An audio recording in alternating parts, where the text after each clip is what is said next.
Hello, and welcome to I Am Dad Podcast with your fatherhood authority, Kenneth Braswell. 30 minutes of wisdom, information, resources, and nuggets to help you on your fatherhood journey. Or maybe you're just curious and want to hear some real talk about fatherhood, family, and the minds of men. Well, guess what? We got you too. Sit back, grab your pad and pen, and maybe even bring a little something to sip on. Enjoy 30 straight minutes of fatherhood, family, and fun with the Fatherhood Authority, Kenneth Braswell. Welcome to I Am Dad Podcast. I'm your host, Kenneth Braswell. Thank you again for joining us for another provocative, innovative, insightful, truthful, deep, above the board, no agenda conversations around responsible fatherhood, just the way we love it. My guests have been phenomenal since we've started this podcast. Our numbers are steadily growing, and I thank each and every one of you, particularly my return listeners, those of you who have listened to more than one podcast. I am appreciative of you, and I will ask that you continue to share I Am Dad Podcast with others in your circle that are either dads looking for information to help them be better fathers, or practitioners, researchers, or anyone else in the human service field that's looking to get some insight on what the responsible fatherhood field is about. Some of the most brilliant minds in the space I've had on the show, and there's hundreds of others that I will hopefully get to one day to hear their voices as well. Pioneers, folks that have been in this space for over 30, 35 years, new people who are just coming into the space, new friends and old friends like my guest today, Eugene Schneeberg. He is a brother of mine. I get the pleasure sometimes to be around some of the most brilliant, passionate people in the space of responsible fatherhood. And it's cool to be around folks that have the same passion that you have, and sometimes and oftentimes the same similar stories that you have. But I'm going to introduce Eugene, and then we're going to go right into our conversation. You're going to enjoy this brother. I'm going to talk about how we met in a few minutes. But Mr. Eugene Schneeberg is the president of Fathers Forward and the author of I Never Met My Father, My Journey from Fatherless to Fatherhood. And it's an award-winning and sought-after. He is an award-winning and sought-after speaker and trainer. Eugene is an expert at providing training in the fields of fatherhood, prisoner reentry, youth violence prevention, and faith-based partnerships. Eugene provided strategic advice to the White House office and to the U.S. Department of Justice after being appointed by President Barack Obama as the Director of Faith-Based Partnerships for the Justice Department. Eugene led DOJ's efforts as part of President Obama's Responsible Fatherhood Initiative and the My Brother's Keeper Initiative. This resulted in over $30 million in new grants for juvenile justice-involved young fathers and an increased focus on empowering parents within the Federal Bureau of Prisons. And today he works, and we work alongside each other for the National Responsible Fatherhood Clearinghouse, and other projects as well. How you doing, Eugene? Kenny, man, I'm doing amazing, my brother. I'm excited to be on the I Am Dad podcast. I've been checking you out. Man, I'm blessed and I'm honored. So thanks for having me. So listen, Eugene has this new book out. It is called I Never Met My Father, My Journey from Fatherless to Fatherhood. Make sure you check this out. We're going to give you the information on where you could purchase this book towards the end of the show, but I wanted to show this to you. I am so proud of Eugene. He's been around many of us who've been encouraged to tell our stories and tell our truth, and to be able to allow the testimonies of our life to be the blessings in the people that we serve. And this is just another extension of that. And so I just want to say to you, I'm proud of this particular, I'm proud of a lot of accomplishments you've had, but this one in particular is a intense blessing that's going to pay itself forward for a very long time. How you feeling about the book?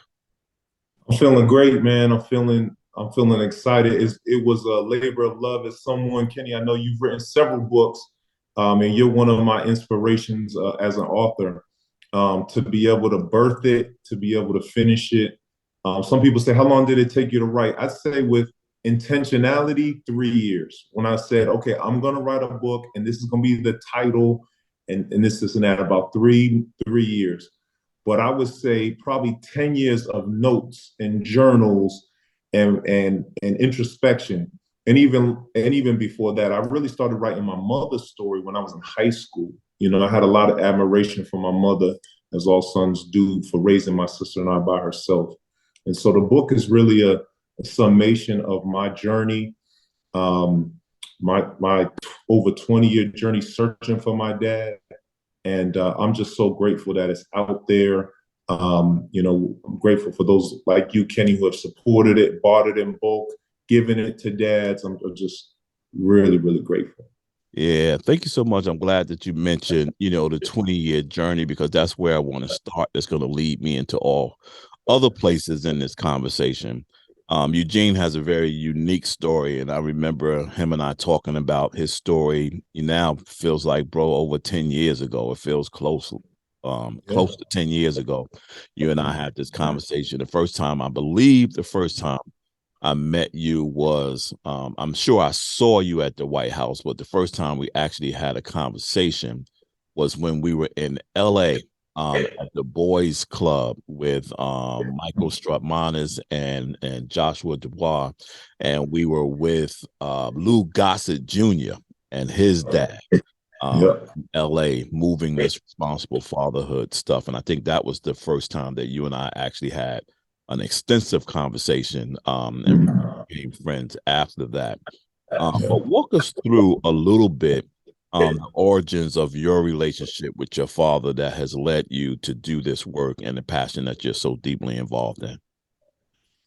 Yeah, so I won't give away the whole book, Kenny, but I'll just say my mom and dad hooked up in the 70s. I use that term loosely, hooked up. I was conceived. My mother's Jewish American, my father's African American. That's why they were never married, and I have my mother's maiden name. That's where you get Schneeberg from.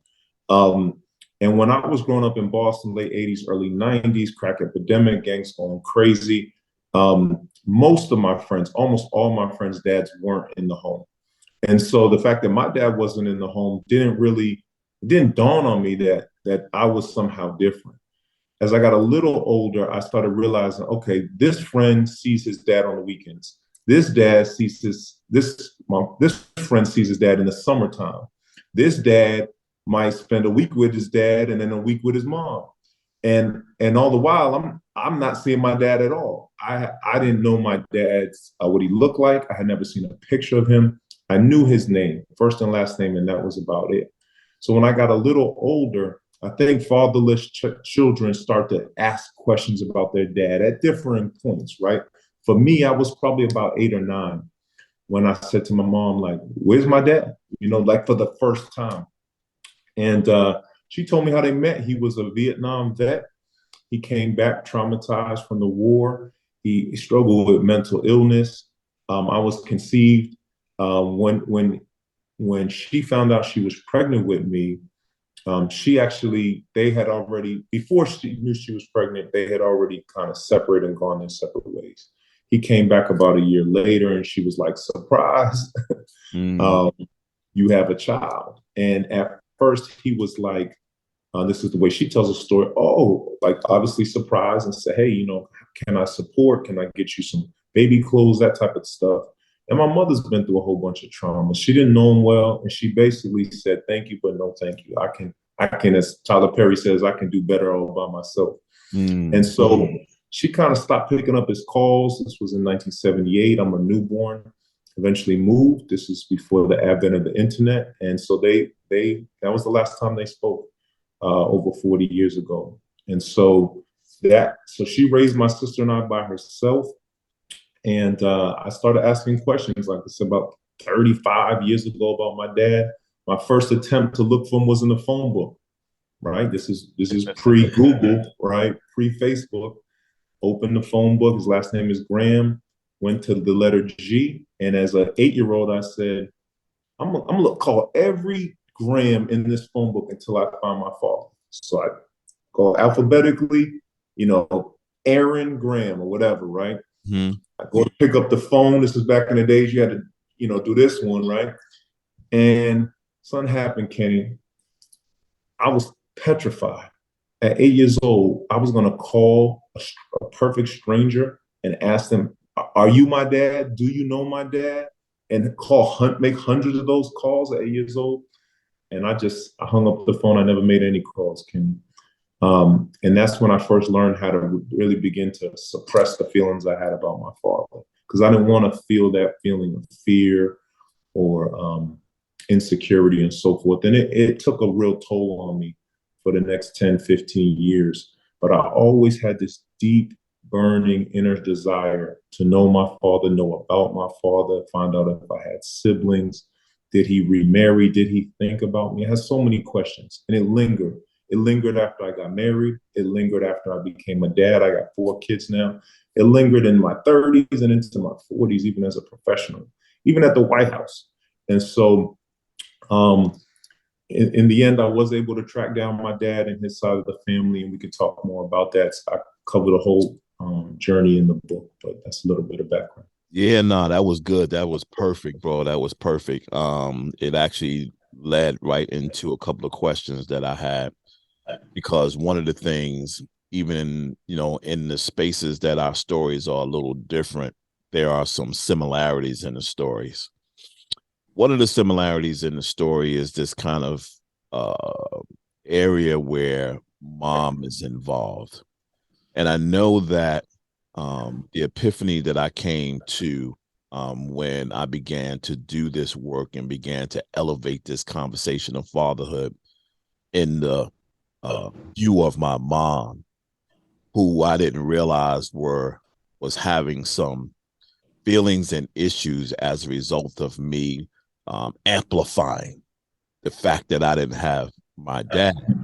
Yeah. Kind of, I want to say, I'll use the word, as opposed to using the word, force her to speak, encourage her to speak, and tell me some things about him that I didn't know. But the question I have for you, when you think about your mom and you talk about asking the question, like, did it ever occur to you to think about why she did not say anything to you about him unquestioned? Yeah, absolutely. I think moms have a natural maternal protective instinct, and I think her having been through the various traumas she's been through, I think she thought if he does connect with his dad, he may harm my child, right? Not that there was a reason to believe that, but that's what she thought. And knowing how my mother's wired, even when I started to ask questions, she would say, she never discouraged me from looking for him, but she said, if you find him, be careful. Don't meet him in a public place. You know what I'm saying? She told me stories of moms that she knew where the dad had abducted the child and things like that. And so that was in the back of her mind. I think mothers, and I've met many over the years, and as you have, Kenny, sometimes feel like if they don't ask, I'm not going to tell. Right? They feel like I'm doing a great job as a mother. How many times have you heard this? I'm the mother and the father. Mm-hmm. Right? If you ask my mother, that's what she'll say. So I'm providing for you. I'm cooking your meals. I'm cleaning up after you're behind. I'm going to work. I'm doing all the things I need to do to take care of this household. Why do you need him? And a lot of mothers feel that way, like I'm enough. And it's not to say that my mother wasn't enough. She definitely did the best she could, but there still was something missing, even though she did the best she could. Mm-hmm. One of the things that, impacted my mom and I, once she told me that truth, and she actually took another step and went to find my father's wife, who he had married. And she shared with my mother a bunch of papers and pictures and things that she had with my mom, and my mom sent those papers to me. And so it gave me the ability to learn some things about him that I didn't know. that he served in the military, in the war, that he was a deacon in his church. He was a Sunday school teacher. He was beloved by his community, right? He was beloved by his family. I also have 6 other brothers and a sister from his marriage that I don't know to this day. I've met before, but have absolutely no contact with them today. Yeah. And part of that story, while it was comforting to kind of know that there was another narrative about my father, infuriated me because he wasn't a bad dad. And what I felt she was perpetuating was the narrative in my head that I was building on my own, that he was a bad dad for not being in my life. Did you experience any of that? Oh yeah. Oh yeah. Process? Yeah. Yeah. I think particularly, I want to say as a young man of color, but I think it transcends, race, ethnicity. I think there is a narrative that a lot of fathers are absent. They'd be dads. They're gone because they wanted to be gone, right? And as a result, especially as young men, there's like this resentment that builds up in us, this anger that builds up in us towards our fathers. And we make up this story in our head when we don't have the complete picture. This dude is a loser. This dude is a lame. He didn't man up. He didn't do what he's. You know what I'm saying? And we get this rage inside us. Part of the challenge with that is sometimes we just don't have the complete picture. We don't know what he went through. We don't know what his relationship was with, or I didn't know with my mom. So I had this. I wanted to be angry with my dad as a teenager, and then when I became a young adult, and I actually realized, well, my mom actually played a role in gatekeeping. My mom actually was the one who, if you really look at it, made that decision. Now, God bless my mother. I love my mother. I'll do anything for my mother. She's 80 years old. She lives with me most of the time out of the year. And she'll tell me to this day, one of her biggest regrets, I'm sorry I kept your father from you. You know what I'm saying? And I tell them, don't worry about it. You did the best that you could in that moment. You made the decision that you thought was in my best interest. And looking back, my father had all kinds of issues, right? All kinds of issues. And so who knows? We can never go back. But I just want to affirm mothers that are listening, Kenny, that are doing their best to raise their children by themselves. But I do think there is a place to making room for your children to have an avenue to connect with their fathers in a safe and healthy way. It's not going to be easy, but it's important. And I know firsthand, and that's why I wrote the book, because I know there's thousands and thousands, if not hundreds of thousands of young people that wrestle with this challenge. They have questions about their father. Their father's not around. And I hope that in reading the book, folks will get some of the answers and some encouragement. Mm-hmm. Yeah, one of the things that I remember when you sent me the manuscript of the book, and I made a comment back to you, and I challenged Eugene on a word that he was using, that he uses in his title, a word that I've now come to eliminate from my vocabulary because it sets a different framework in terms of how we think about this work of responsible fatherhood, and it's the word fatherless. And one of the things I said to Eugene was, I know what he's talking about. I push back from that word because there is no such thing as a fatherless child. The reason that the pain is so pronounced is because there's no such thing as a fatherless child, that a father exists. The question is never if he exists. The question is where he exists. But if you never ask the question, where is he, you make the assumption that he doesn't exist. But it's the mere fact that he is so powerful in your heart, that is what creates the level of pain when it's missing.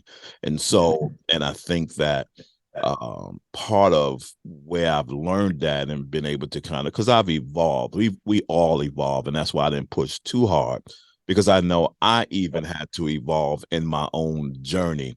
At the same time, doing this work we do within the field of responsible fatherhood, which is the other element of this story that you and I share together, that there has been a large part of this work I did in pain, in father absence pain. And it took time to go through working this to kind of understand some things that I didn't understand about myself. As you were doing this work with the White House and now with the Clearinghouse and with your own company, prior to actually finding him and going through this process, how were you navigating the conflict between being Eugene, the guy that's going to help people who were dealing with father absence and fatherlessness, and at the same time having your own pains and uncomfortable measures not being settled in your own relationship with your father? And you ask good questions, Kenny. I think it was W.E.B. Du Bois who talked about the issue of the color line and this concept of double consciousness. As a Black person in America, there's a consciousness that I'm American, but I'm also Black, and we deal with this. We're constantly conscious of this dichotomy in our head. For me, I have my own double consciousness, which is I'm a father, right? So I'm investing all this time and energy in my wife and my children and being the best father that I can be, in large part because I wanted to give them everything that I never had. But I'm still dealing with this hurt and unresolved issues from my childhood. And it's like I said, it wasn't going away, right? And the more, fortunately, when I met you, Kenny, heard your story, we've been able to, been tag along on your career for the past 10 plus years. The more I got opportunity to talk to others, and I realized I wasn't alone, which is huge, because a lot of times as young men and boys, we feel like we're the only one going through it. When you meet other men who realize, oh, I also struggle with this, I also had that challenge, this is how I overcome, I was able to provide, to receive some healing and some hope and encouragement. So definitely, it's a challenge. It's definitely a challenge to do this work because sometimes it's that little boy inside you that's still not fully healed. Mm.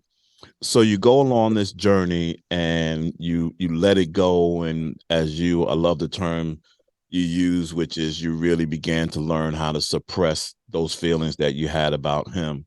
And then there's this moment that we all have in our lives that becomes awakened, and we begin to make different decisions based on whatever circumstances are going on in our lives.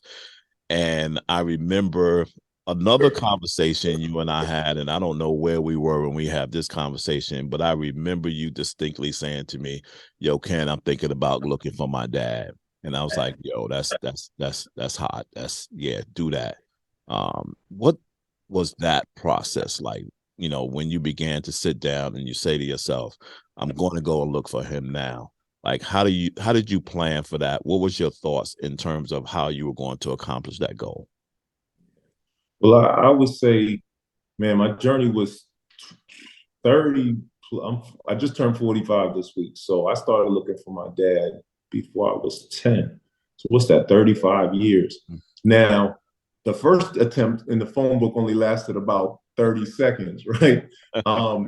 That suppressed period where I just said, I'm not going to think about this dude. I'm just going to be a teenager. I'm going to just, and I struggled as a teenager. I didn't have the discipline. I didn't have the structure. I really struggled. Everything, all those risk factors that we talk about in the fatherhood space, that was me. Like almost every single one, right? Dropped out of high school, poor academic performance, delinquency, all those things without dad in my life. So fast forward, now I'm in my 20s. I think I'm engaged. I'm thinking about like I'm on the age where I can be a dad. Now it's like hit me full, especially like that first Father's Day when you're like a real father and you like have a Father's Day. I don't know if you remember this, Kenny, but I didn't know when Father's Day was. I didn't know Father's Day was a thing for years, probably till I was 20. I didn't know there was a Father's Day. There was no I didn't have a father. I didn't think about it. I knew Mother's Day, but if you asked me what month Father's Day was, I couldn't tell you until I was in my 20s. Now I became a dad, of course, because I wanted my gifts. But anyway, so then I'm like an open book, you know that, Kenny. So I had a support group. I had some brothers that I was building with, some prayer and accountability brothers in my 20s, and I would just tell them, man, I'm struggling, I'm hurting. You know what I'm saying? This is something I'm wrestling with. Man, these brothers went ahead and, without me knowing, put some money together and hired a private investigator for me to help look for my dad. Wow. Blew me away, man, brought me to tears, man. The fact that these brothers cared about me enough and they knew this was such a deep issue for me. So I worked with the private investigators, gave them the limited information I had. Guess what? They came back and said, we don't have enough information. We've narrowed it down to 100 possible people, but it's just without a social security number, date of birth, middle name. We just don't have enough information. So that crushed me. Then the internet's embedded. Then Facebook comes around. I'm like, okay, people like, oh, look on Facebook. Looking on Facebook for this person. No luck, man. I'm friending everybody on Facebook that has his name and that's a black man and, in his 60s. Then my brother was a police officer. He'll remain nameless and his jurisdiction will remain nameless. But someone that I know had access to, a driver's license database. And they looked up all the, my father's names in this particular state. No success. I ended up calling two men that had my father's name, awkward conversations, talk about being afraid of having these conversations, anxiety, worry, doubt, overwhelming.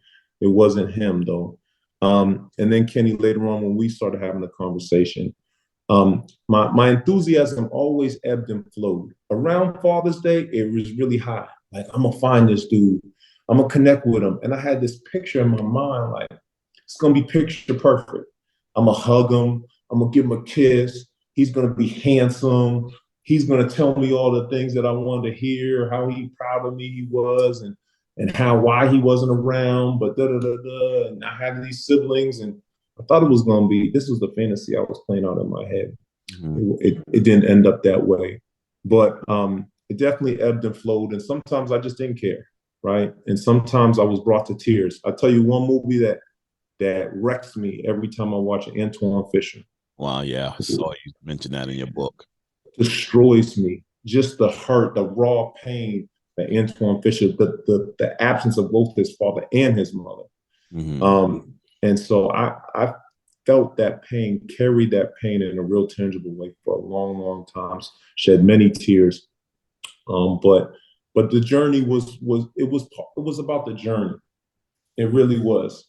It wasn't about finding him as much, because by the time I was able to connect, he had already passed away. But it was really about the journey. And I did find out, like you, Kenny, I have siblings on his side. I've been able to talk to them. Fortunately, I've been able to talk to my aunt and uncle who are still alive, and they've told me stories and shared pictures. And I traveled down to your neck of the woods to Columbus, Georgia this summer, and was able to meet my father's brother and sister for the first time, and brought my 3 sons with me. Powerful. And the first thing they did when I walked in the door in Columbus, Georgia, they handed me this 8.5, 8 by 10 picture of my dad when he enlisted in the Army. And so he's like 18 years old, handsome as all get out, in his uniform. And it was really the first clear picture of him that I had in my possession. Mm. And at a young age, when his features were really clear, and you know what I'm saying?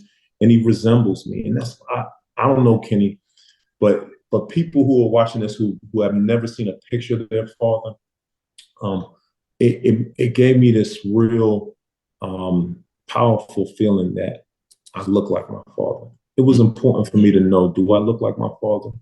Is there somebody out there? Is there a man that I came from, right? Because I didn't know anything about the man, not anybody on his side of the family for years.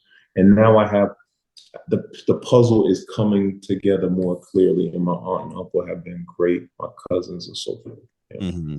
Yeah, that's one of the cool things that I like about your book, that the pictures are tell 1,000 words. And I saw that picture of your dad, and then I thought about, because I have that picture. That was one of the pictures that was in that package that my mom gave me, was a picture of my dad. And when she showed me, I remember showing it to Tracy, and Tracy said, "My God, you guys look like twins."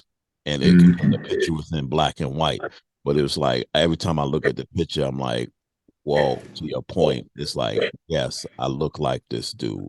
And I am this dude. And thank God, outside of the lack of relationship, thank God for his presence in my mother's life long enough to give me life. Right. I got to be thankful for that. I think that is why God's commandment is about honoring our mothers and fathers, and not liking them. We don't have to like them. God doesn't say like them. He says honor them, and there's a reason for that honor. But I wanted to you said something which kind of leads, man. I think I wrote these questions down perfectly because you're leading right into them. It's probably because I just know the story and narrative, not only yours, but it's a similar thread that goes through many people's stories when it comes to this. But I want you to talk a little bit. You talked about taking your 3 sons with you down to Columbus to meet their relatives. And I know I've met your wife, beautiful. Eugene he has one of, you got like, if Ebony was still around, you and your family would be on the cover of Ebony. You ever see those Ebony pictures and they have a family on it, and you look at it, you're like, yo, that's dope. That's what I see. And that one picture that I've seen you post every now and then is in your book, and it's the picture I'm talking about. It looks like that picture that was taken at, are you old enough to know Woolworths? Oh yeah, yeah, yeah, Yeah, yeah. remember the Easter pictures at Woolworths? That's what that picture. How did you navigate you individually walking through this space, and then collectively walking through it with your family, more importantly with your wife? Yeah, yeah. And if you, as you know, Kenny, in the book, man, I talk a lot about relationships. I talk a lot about marriage. I talk a lot about, there's a chapter about being a great dad, even though you didn't have one, right? Because sometimes there's this thought that, okay, we repeat the cycle, right? And sometimes we do repeat the cycle, but there's some intentionality that you can put into practice to break that cycle and break it for good. So fortunately, man, I met my beautiful wife, Dee, when we were teenagers. And I talk a lot about this in the book. Her father was such an extraordinary man, Pastor Warren Collins. He became my father. When my biological father wasn't there, I didn't know where he was. I had never met him. He was the first man to really affirm me, to really tell me, he had 5 biological sons and an adopted son, right? So 6 sons. I was his 7th son. And he would tell me that. I would call him on Father's Day. He's the first man that I called dad, right? And meant it and felt good about it, right? And when I had struggles and challenges as a dad, as a new husband, right, which we all do, I would call him. Hey, Dad, I messed up. I missed it today. I overreacted. I said something harsh, and he would give me wise counsel. And so it was such a blessing to have him. But fortunately, I met my wife when I was young. We were both teenagers. We've been married. Next year will be 20 years together, 30 years. So she's seen every part of me, right? She's seen the good and the bad and the ugly. She's seen me cry. She's seen me depressed. She's seen me up and down and struggling at the White House and everything in between.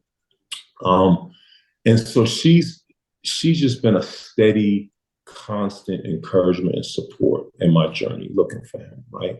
And we could talk about it, and I could be honest about what I was going through. So I'm just so grateful for her. When I messed around and had some kids, I know what I was doing, right? There's no manual on it. And so when they were young, I remember them doing family tree exercises in daycare and then in kindergarten and so forth. You got to make a family tree. Well, guess what? When I was young and I did a family tree, I only had half a tree, Kenny.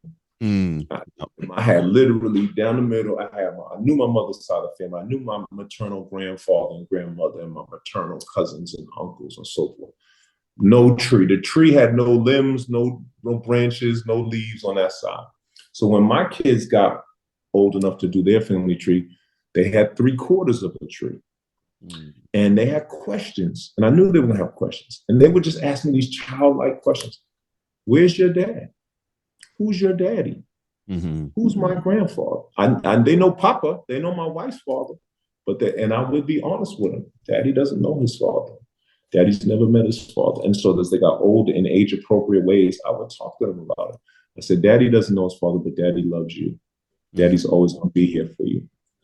And so this is my dad's name. And this is what I know about my dad. And so when I got older and I started looking for him and I started calling men with the same name and stuff, they were right there. They were watching when I started writing the book and told them the title and so forth. And then I started talking about my experience.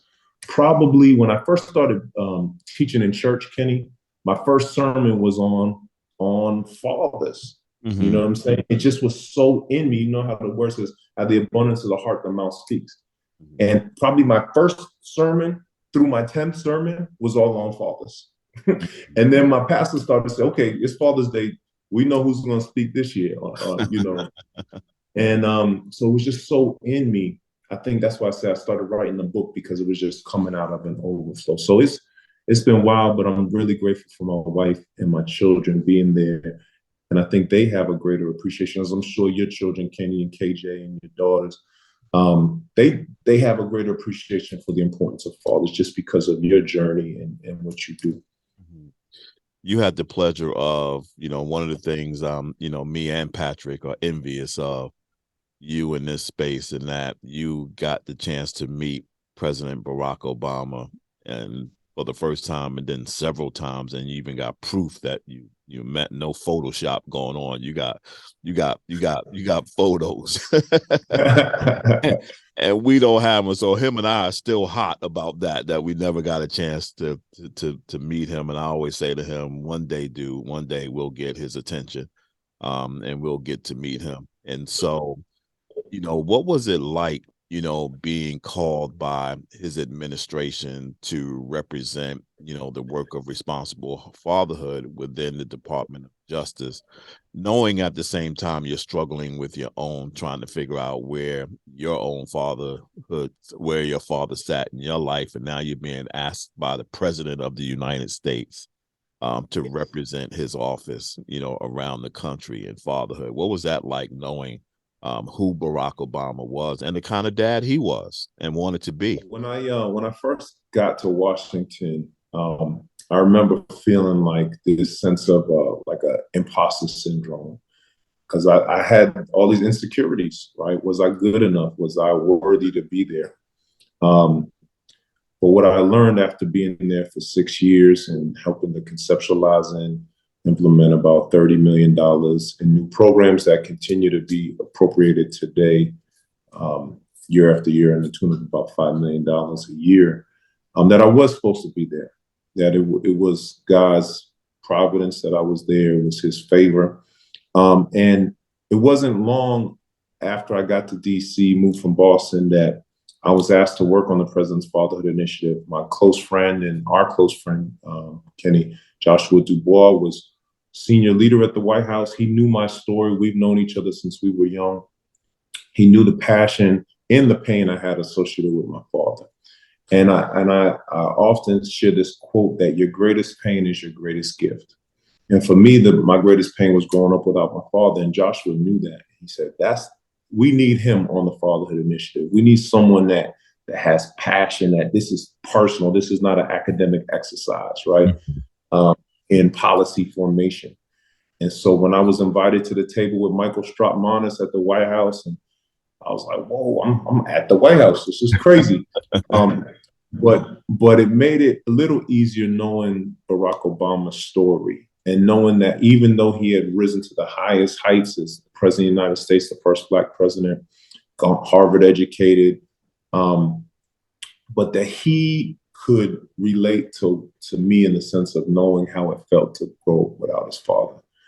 And for me, that made him a human being. That made him personable. And I did have the good fortune of meeting him several times. And he operates with a level of humility, and I respect that. And no matter where you are on the political spectrum, right? Some people love that man. Some people can't stand him. But I don't think there's anybody that can argue that he doesn't love his two daughters and that he doesn't love his wife. And so for me, that gets my respect as a man and as a father and as a husband. So it was great to have the opportunity to work on his initiative. He certainly was super supportive. And if had it not been for him, we wouldn't have met. You remember us meeting in LA with Lou Gossett Jr. I remember coming to one of your first fundraisers in Brooklyn at one of the communities. And it was like, and the basketball player was there, Kenny Anderson. Yep. And you up there and you said, I think you started crying, Kenny. No shit, because crying is a powerful element. But I think you said, God told me that he was going to open doors, and God told me he was going to provide. And look what he's done. And you were just celebrating the goodness of God and how he had sent in. At that time, you had just been awarded the Fatherhood Clearinghouse. Now you've had it for over 10 years and expanded and killing it and moved to Atlanta and one thing I know about God and one thing I know about you is that God is faithful, and you are a man who knows how to follow God and take a vision and bring that thing into fruition. So I'm just grateful to learn from you and pick up so much from you. Thank you so much. I also remember us being but this was after, I think we were in DC with Dwayne Wade. Remember that? We had a meeting with Dwayne Wade. Was that in Orlando? That was Orlando. That was Orlando? Thought it was DC. Thought it was at the no, that might have been the second time I was with Dwayne. I was with him at the CB, the Congressional Black Caucus. This is right when I wrote my book and he wrote his book. And we were on a panel together with Eton Thomas and Rucker. And somebody else was on that panel. Oh yeah, Lamar Rucker was on that panel as well. Question for you about the book. How and what would you say to someone or advise them in wanting to tell their story? Talk to me a little bit about how to encourage them to go and do it. Stop thinking about it and just picking up the pen and beginning to write your story. Yeah, man, I was fortunate that I'm around a lot of authors, right? I'm around you, Kenny. I'm around David Miller, Patrick Patterson. And so it's almost like a norm. You guys have created this standard. And I was just fortunate to be around y'all. And so when I started to feel discouraged, I was able to get encouragement from you all, particularly David Miller. I would say if you can connect with someone that has already done what you're aspiring to do, that's a plus. And David was really great in terms of walking me through step by step. This is how you get an editor. This is how you do formatting. This is how you do book cover design. All of those elements, right? But in terms of picking up the pen and discouragement, I definitely went through my ups and downs of. That's why it took me at least 3 years to write this thing, man. I would say don't try and get it perfect up front. Right? There's no perfect books. There's no perfect people. Don't try and write the perfect book. Just write. And it doesn't have to be in a book form initially. Just write little notes, you know what I'm saying? But keep it all together in one place. You know what I'm saying? Whether it's on your computer, your phone, or on a journal, keep it all together. Get it down on paper, and then begin to structure your thoughts. because that's what I did. I had this here and this there and this there. I didn't write, just one straight continuous thought. I would write down questions and then answer those questions, or write down prompts and write. And then I started categorizing, organizing into a coherent, the 3 sections of the book with the 9 chapters and stuff. And then get you a good editor who can cover up, I had all kinds of grammatical errors and all of that. And thank God for my editor, Lori in North Carolina. She did a phenomenal job. David Miller connected me with her. What can people expect when they purchase I Never Met My Father, My Journey from Fatherless to Fatherhood? What can people expect when they purchase the book? Yeah, I think you're going to get a little bit of everything, Kenny. You're going to get some emotion. I think you're going to laugh when I talk about meeting the president for the first time and making a fool of myself in front of him. I think you're going, and I talk about telling myself all the missteps I've taken as a dad. So I'm brutally honest in the book. I think you're going to be encouraged when you realize that even when you think you're at your darkest day, that there's hope, there's encouragement. I think you're going to be touched when you hear the story of a little boy and his fears and insecurities, and I think you'll leave inspired and challenged to do more. At the end of every chapter, there's a fatherhood challenge, and I try and be as practical as possible in the book. I think you'll take away some real strategies, some things you can put into practice in your own family, with your children, with your spouse, and in your community. Well, I thank you for your contribution to the narrative of this work. I think it is on time. It is perfect. It's beautiful. It's inspiring. It's all those things. And I count it a blessing and a pleasure that you're my friend. I really, really do. I'm proud of you. And I know that we got, for as much as we've done, we got so much more to do.